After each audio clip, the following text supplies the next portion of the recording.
क्या कल मेरी सुबह होगी? ये ख्याल डराता है, हम इससे भागते हैं। हम मौत का नाम नहीं लेना चाहते, लेकिन सच ये है कि एक दिन हर सांस रुक जाएगी, हर दिल धड़कना बंद कर देगा, हर आंख बंद हो जाएगी। और उसके बाद एक ऐसा दिन आएगा जिसके बारे में कुरान ने बड़ी शिद्दत से बताया है। वह दिन है कयामत का दिन, और उसी दिन का नाम है सूरह वाकिया। यह वह सूरह है जिसे अल्लाह ने खुद वाकिया, घटित होने वाली घड़ी, का नाम दिया है। ये कोई कहानी नहीं, ये कोई डराने वाली बात नहीं, ये अल्लाह का सच्चा वादा है। और इस सूरह में अल्लाह ने वह सब कुछ बता दिया है जो उस दिन होगा। आज का यह वीडियो सिर्फ एक बयान नहीं है, यह आपकी आंखें खोलने वाला पैगाम है। हर आयत, हर लफ्ज, हर पैगाम बिल्कुल साफ, बिल्कुल सीधा, बिल्कुल खालिस कुरानी। इस सूरह को सुनने के बाद आप अपनी जिंदगी को एक अलग नजर से देखोगे। तो तैयार हो जाइए और वीडियो को अंत तक जरूर देखिएगा, क्योंकि पहले ही हिस्से में आप जानेंगे कि लोग किस तरह 3 गिरोहों में बंट जाएंगे और आप किस गिरोह में जाना चाहोगे। अब आता है असली पैगाम, सूरह वाकिया की शुरुआत। अल्लाह फरमाता है कुरान में, जब वह घटित होने वाली घड़ी घटित हो जाएगी तो उसके घटित होने को कोई झुठलाने वाला नहीं होगा। यह पहली ही आयत में अल्लाह ने सारा शक मिटा दिया। कयामत आएगी, इसमें किसी को शक नहीं। चाहे लोग कहें कि यह तो पुराने लोगों की कहानी है, चाहे वैज्ञानिक कहें कि यह नहीं होगा, चाहे हम अपने दिलों में इस बात को टालते रहें, लेकिन अल्लाह कहता है कि जब वह आएगी तो उसे रोकने वाला कोई नहीं होगा। फिर अल्लाह बताता है कि उस दिन क्या होगा। उस दिन जमीन को बुरी तरह से हिलाया जाएगा, पहाड़ रुएं की तरह उड़ जाएंगे और लोग 3 गिरोहों में बंट जाएंगे। अल्लाह फरमाता है, उस समय लोग 3 किस्मों में बंट जाएंगे। पहला गिरोह, दाहिने वाले, पाक बदनसीब। अल्लाह फरमाता है, दाहिने वाले। बताओ, दाहिने वाले क्या चीज हैं? दाहिने वाले वह लोग हैं जिनके अच्छे कामों का पलड़ा भारी होगा। वह लोग जिन्होंने दुनिया में अल्लाह की इबादत की, उसकी बात मानी, सच बोला, अमानत का ख्याल रखा, लोगों के साथ अच्छा सुलूक किया। वह लोग जिन्होंने नमाज कायम की, ज़कात दी, रोजे रखे, अपनी जबान को झूठ और गीबत से बचाया, उनके लिए क्या है? अल्लाह फरमाता है, वह दाहिने वाले जन्नत के बागों में होंगे। दाहिने वालों का कोई अंत नहीं। अल्लाह ने उनके लिए ऐसी नेमतें तैयार कर रखी हैं जो किसी आंख ने कभी नहीं देखी, किसी कान ने नहीं सुनी और किसी इंसान के दिल ने नहीं सोची। वहां होगी लदे हुए फल, बहते हुए चश्मे, ऊंचे ऊंचे बिस्तर, महीन रेशम के कपड़े, हूरें जिनकी आंखें बड़ी और निगाहें नीची होंगी, और वह सब कुछ होगा जो वह चाहेंगे। ऐ दाहिने वालों को कोई तकलीफ नहीं होगी, उनसे कोई सवाल नहीं पूछा जाएगा, उनका हिसाब आसान होगा और उनकी मंजिल जन्नत होगी। और दाहिने वालों में सबसे आगे वह लोग होंगे जो दुनिया में भी नेकी में आगे रहे। अल्लाह फरमाता है, और सबक आगे वाले तो सबके ही हैं। यह वही लोग हैं जिन्होंने न सिर्फ अच्छा किया बल्कि अच्छाई में सबसे आगे रहे, जिनका ईमान इतना पक्का था कि रातों को कम सोते थे, ज्यादा इबादत करते थे। उनके लिए अल्लाह ने खास करीबियां रखी हैं। उनके घर स्वर्ग के ऊंचे दर्जे में होंगे, उनके बिस्तर सोने और मोतियों के होंगे, वह जन्नत के सबसे ऊंचे दर्जे में होंगे। आप सोच सकते हैं कि यह दर्जा कितना बड़ा होगा कि अल्लाह ने 3 बार दोहराया। और आगे वाले तो आगे ही हैं, ये उनकी शान की तारीफ है। दूसरा गिरोह, बाएं वाले, बदनसीब। अल्लाह फरमाता है, और बाएं वाले क्या चीज हैं? बाएं वाले वह लोग हैं जिनके बुरे कामों का पलड़ा भारी होगा। वह लोग जिन्होंने दुनिया में अल्लाह को नहीं माना, उसकी बातों को झुठलाया, नमाज छोड़ी, गीबत की, झूठ बोला, अमानत में खयानत की, लोगों को तकलीफ पहुंचाई। उनके लिए क्या है? अल्लाह फरमाता है, वह गर्म हवा, खौलता हुआ पानी, काले धुएं के साए में होंगे जो न ठंडा होगा और न आराम देगा।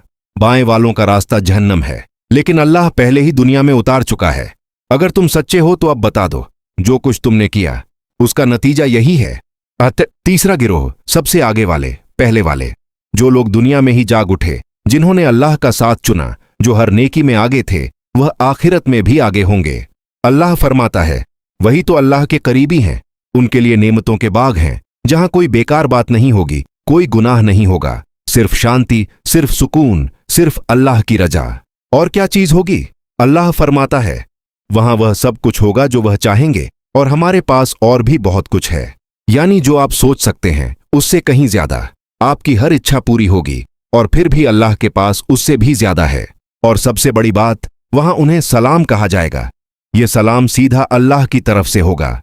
सलाम यानी अमन, चैन, सलामती, बरकत, एक ऐसी सलाम जो दिल को पूरा सुकून दे दे। यह है सूरह वाकिया की शुरुआत। 3 गिरोह, 3 मंजिलें। अब आप तय कीजिए कि आप किस गिरोह में जाना चाहते हैं। अल्लाह हमें दाहिने वालों में शामिल करे, आमीन। हमने जाना कि कयामत के दिन लोग 3 गिरोहों में बंट जाएंगे, दाहिने वाले, बाएं वाले और सबसे आगे वाले। अब इस भाग में हम देखेंगे कि अल्लाह उन लोगों से क्या कहता है जो इस बात को झुठलाते हैं। अल्लाह अपनी कुदरत की निशानियां दिखाता है और पूछता है, अगर तुम सच्चे हो तो बताओ, ये सब कौन कर रहा है? अल्लाह फरमाता है कुरान में, तुम जो कुछ भी बोते हो क्या तुम उसे उगाते हो या हम उगाने वाले हैं? ये बहुत बड़ा सवाल है। तुम खेत में बीज डालते हो, मिट्टी में दबा देते हो, फिर पानी देते हो, लेकिन क्या तुम उस बीज को तोड़कर अंदर से पौधा निकाल सकते हो? क्या तुम उस बीज को बता सकते हो कि उससे गेहूं उगेगा या जौ, धान उगेगा या गन्ना? तुम नहीं कर सकते। वह काम सिर्फ अल्लाह कर सकता है। वही बीज को फोड़ता है, उसमें से जड़ निकालता है, तना निकालता है, पत्ते निकालता है, फिर उसमें से बालें निकालता है। ये कोई इंसानी ताकत नहीं, ये अल्लाह की कुदरत है। फिर अल्लाह पूछता है, अगर हम चाहें तो उस खेत को बर्बाद कर दें और तुम सुबह तक हैरान रह जाओ, तुम्हारी सारी मेहनत पर पानी फिर जाए, बादल गरजे, ओले गिरें, आंधी आए या कीड़े लग जाए, एक ही रात में सब कुछ तबाह हो जाए, फिर तुम रोगे और कहोगे, हाय हम तो बर्बाद हो गए। ये नहीं सोचते कि यह सब किसके इशारे पर हुआ। यह अल्लाह का इशारा था। वह चाहता तो तुम्हारी खेती खुशहाल रहती, वह चाहता तो उसे उजाड़ देता। इसलिए हर दाने को देखते हुए कहो, यह अल्लाह की रहमत है, और अगर वह इसे रोक ले तो कोई इसे लौटा नहीं सकता। फिर अल्लाह पूछता है, तुम वह पानी बताओ जो तुम पीते हो, क्या तुमने उसे बादलों से बरसाया या हम बरसाने वाले हैं? एक बूंद पानी के लिए तुम क्या कर सकते हो? तुम आसमान की तरफ उंगली उठा सकते हो? तुम बादलों को कह सकते हो कि बरसो? तुम नहीं कर सकते। अल्लाह ही बादलों को उठाता है, हवाओं को चलाता है, पानी बरसाता है, फिर वही पानी झरनों में बहता है, नदियों में बहता है, और तुम अपने घड़े भरते हो। अगर अल्लाह चाहे तो वह पानी खारा कर दे, पीने लायक न रहे। तुम्हारे पास कोई ताकत नहीं है कि उसे मीठा कर सको। फिर अल्लाह पूछता है, तुम वह आग बताओ जो तुम जलाते हो, क्या तुमने उसके दरख्त को पैदा किया या हम पैदा करने वाले हैं? तुम लकड़ी लेते हो और आग जलाते हो, लेकिन क्या तुमने उस लकड़ी को उगाया? क्या तुमने उस दरख्त को पैदा किया जिससे लकड़ी मिली? अल्लाह ने हरे दरख्त में आग छुपा कर रखी है। तुम 2 लकड़ियों को रगड़ते हो और आग निकल आती है। ये अल्लाह का करिश्मा है। अगर वह चाहे तो तुम्हारी सारी लकड़ी गीली कर दे और उसमें से आग ही ना निकले। तुम क्या कर सकते हो? यह 3 चीजें, खेती, पानी, आग, ये तुम्हारे जीने के लिए सबसे जरूरी हैं और इन पर तुम्हारा कोई कंट्रोल नहीं। अल्लाह जब चाहता है इन्हें रोक देता है, जब चाहता है भरपूर देता है। फिर तुम कैसे कह सकते हो कि यह सब अपने आप हो रहा है? कैसे कह सकते हो कि कोई खुदा नहीं? यही तो अल्लाह की पहचान है। वही करता है, वही चलाता है और तुम बस बैठे देखते हो। फिर अल्लाह कयामत की तरफ लौटता है और फरमाता है, तो क्यों नहीं जब जान गले तक पहुंचती है और तुम उस वक्त देख रहे होते हो और हम तुमसे ज्यादा उसके करीब होते हैं, लेकिन तुम देख नहीं सकते। मौत का वक्त, जान गले तक आ जाती है, इंसान तड़पता है, आंखें फटी रह जाती हैं, मुंह से पानी निकलने लगता है, घर वाले रोते हैं, डॉक्टर हाथ खड़े कर देता है और उस वक्त तुम कुछ नहीं कर सकते। न दवा काम करती है, न दुआ दूसरों की, न रोना धोना। तुम देखते रह जाते हो और अल्लाह उस बंदे से भी ज्यादा करीब होता है, लेकिन तुम देख नहीं सकते क्योंकि यह आंखों का मामला नहीं, रूह का मामला है। अल्लाह फरमाता है, अगर तुम सच्चे हो और तुम्हारा कोई जोर चलता है तो उस निकलती हुई जान को वापस ले आओ। तुम्हारे पास कोई ताकत नहीं, न उसे रोक सकते हो न वापस ला सकते हो। मौत जब आती है तो कोई नहीं रोक सकता। बड़ा से बड़ा डॉक्टर, बड़ा से बड़ा अमीर, बड़ा से बड़ा बादशाह, सब असफल। केवल अल्लाह के हुक्म के बिना कोई जान नहीं निकल सकती और न रुक सकती है।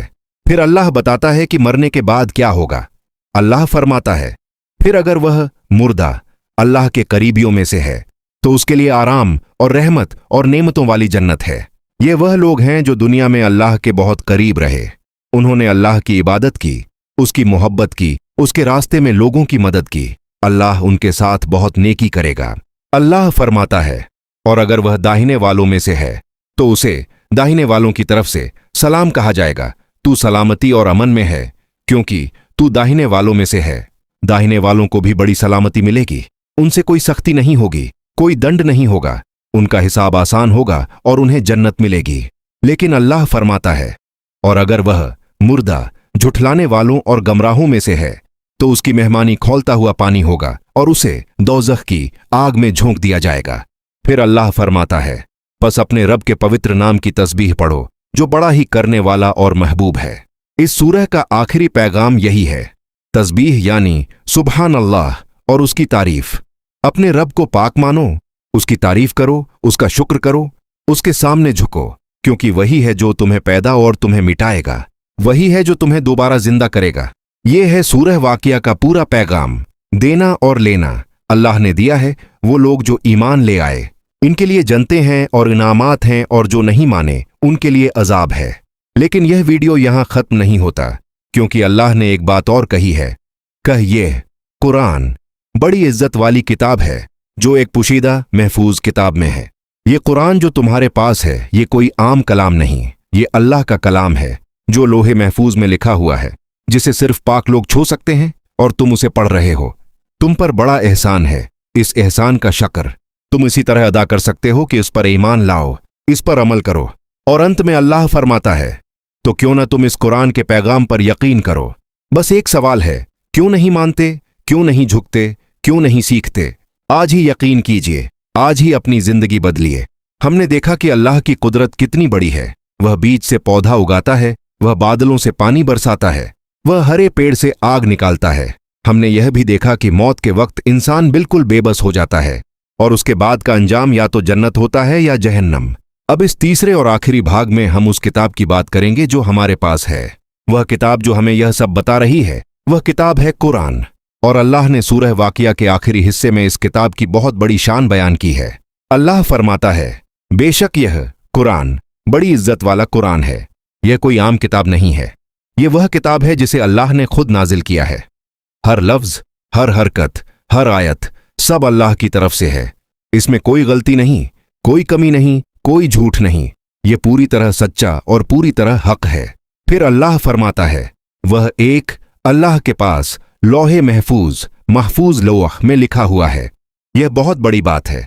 लौहे महफूज का मतलब है एक ऐसी पवित्र और सुरक्षित तख्ती या किताब जो अल्लाह के पास है, जिसे कोई छू नहीं सकता, कोई बदल नहीं सकता, कोई मिटा नहीं सकता।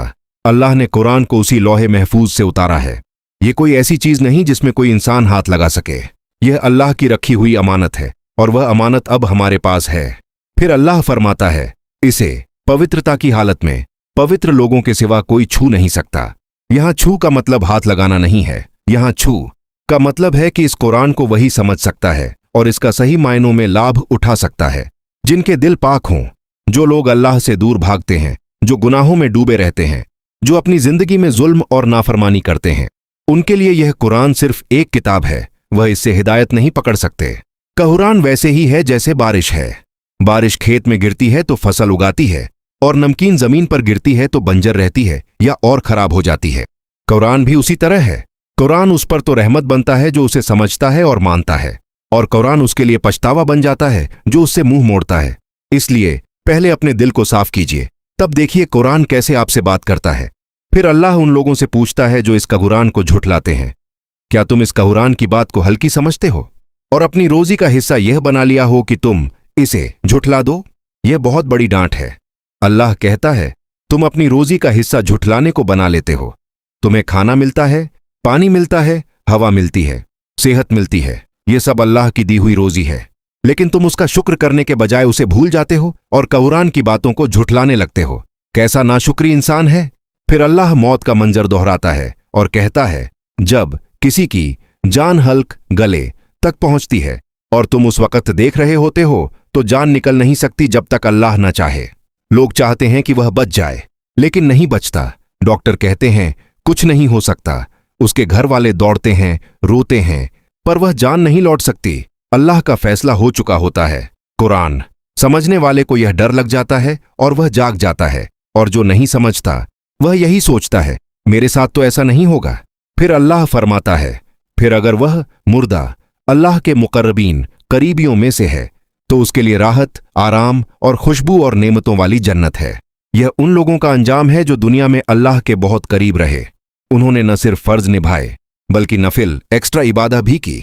उन्होंने रातों को जागकर अल्लाह को याद किया, उन्होंने दूसरों की मदद की, उन्होंने अपने जीवन में अल्लाह की मोहब्बत को सबसे ऊपर रखा। उनके लिए अल्लाह ने खास नेमतें रखी हैं। उन्हें कोई गम नहीं, कोई थकान नहीं, कोई मुसीबत नहीं, सिर्फ राहत और खुशी। फिर अल्लाह फरमाता है, और अगर वह दाहिने वालों में से है तो उससे कहा जाएगा, तुम पर सलाम है, क्योंकि तुम दाहिने वालों में से हो। दाहिने वालों को सलाम किया जाएगा। ये सलाम अमन और सलामती का पैगाम है। उन्हें जन्नत तो मिलेगी ही और साथ में सलाम मिलेगा, यानी उनके दिलों से हर गिला, हर शिकवा, हर गम दूर हो जाएगा। और फिर अल्लाह फरमाता है, और अगर वह झुठलाने वालों और बहके हुए लोगों में से है तो उसकी मेहमानी खौलता हुआ पानी होगा और वह जहन्नम में झोंक दिया जाएगा। यह सबसे कठोर बात है। जो लोग दुनिया में अल्लाह के पैगाम को झुठलाते रहे, कुरान को नहीं माना, पैगंबरों को झुठलाया और अपनी मर्जी के पीछे भागते रहे, उनका ठिकाना जहन्नम है। वहां खौलता हुआ पानी, काला धुआं और आग है। अल्लाह फरमाता है, यह यकीनन पक्की सच्ची बात है। अब यहां से सूरह अपने आखिर की तरफ बढ़ती है।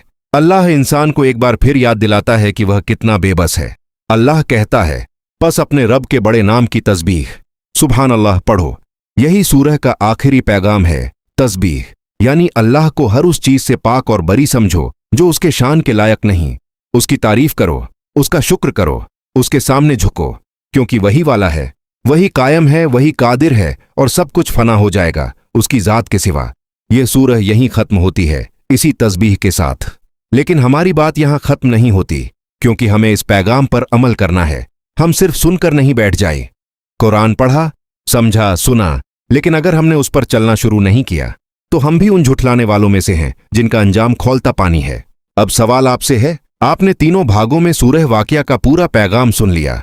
आप जान गए कि दाहिने वाले कौन हैं, बाएं वाले कौन हैं और अल्लाह के करीबी कौन हैं। आपने यह भी देखा कि अल्लाह की कुदरत कितनी बड़ी है और वह अपनी नेमतों के बदले सिर्फ शुक्र चाहता है। आपने यह भी सीखा कि कुरान कितनी बड़ी किताब है और इसको हल्का समझना कितनी बड़ी बेवकूफ़ी है। अब बस एक काम बाकी है, अपनी जिंदगी बदलिए। जो बुराइयां थीं उन्हें छोड़िए, जो अच्छाइयां नहीं थीं उन्हें अपनाइए, जो अल्लाह से दूरी थी उसे तोड़िए, कुरान से रिश्ता जोड़िए। हर रोज सूरह वाकिया पढ़िए या सुनिए, उस पर गौर कीजिए और सबसे जरूरी बात, दाहिने वालों में शामिल होने के लिए आज ही कोशिश शुरू कर दीजिए, नहीं तो कल बहुत देर हो जाएगी। सूरह वाकिया का समापन, एक दुआ। ऐ अल्लाह, हमें सूरह वाकिया को समझने की तौफीक दे, इसके पैगाम पर चलने की हिम्मत दे, हमें सही रास्ता दिखा, हमें दाहिने वालों में शामिल कर, हमें अपने करीबियों में कर, हमें जन्नत की नेमतों से नवाज, हमें जहन्नम की आग से बचा, हमारी मौत ईमान पर कर, हमारा अंत अच्छा कर, आमीन।